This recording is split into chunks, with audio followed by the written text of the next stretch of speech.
For a long time, teenagers have regarded drinking a rite of passage, their right to show their adulthood.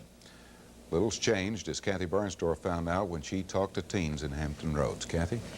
Jim, I did a little totally unscientific survey here at TV 13, asking employees of various age groups about their high school drinking habits. Well, it turned out that the numbers are pretty much the same. In every age group, a majority of students drank in high school. The big difference now, at least according to more scientific national surveys, is that many kids are starting to drink younger. But we stuck to teens who can drink and drive. Liquor, give me 20 minutes, but beer, I can get that anytime. No brag, just fact from an 18-year-old high school senior in Hampton. Illegal alcohol use and abuse is a fact of life, kids will tell you, for a majority of high school students across Hampton Roads. National surveys put the number of teenagers who occasionally drink as high as 85%.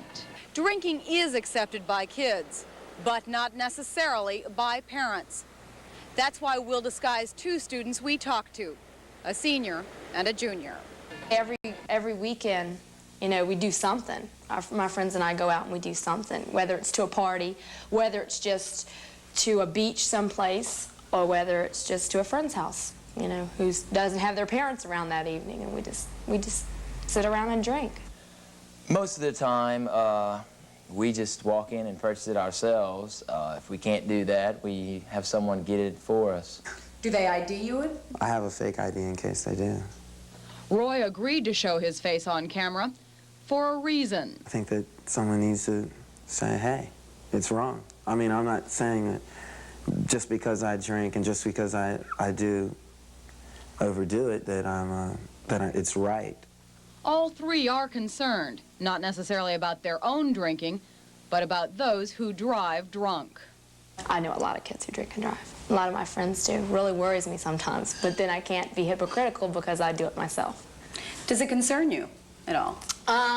It has been scaring me a lot lately because I had a friend who died in a drinking accident, and she was a real close friend of mine, and when it happened, it sort of hit home really hard. Do most of the people you know drive drunk?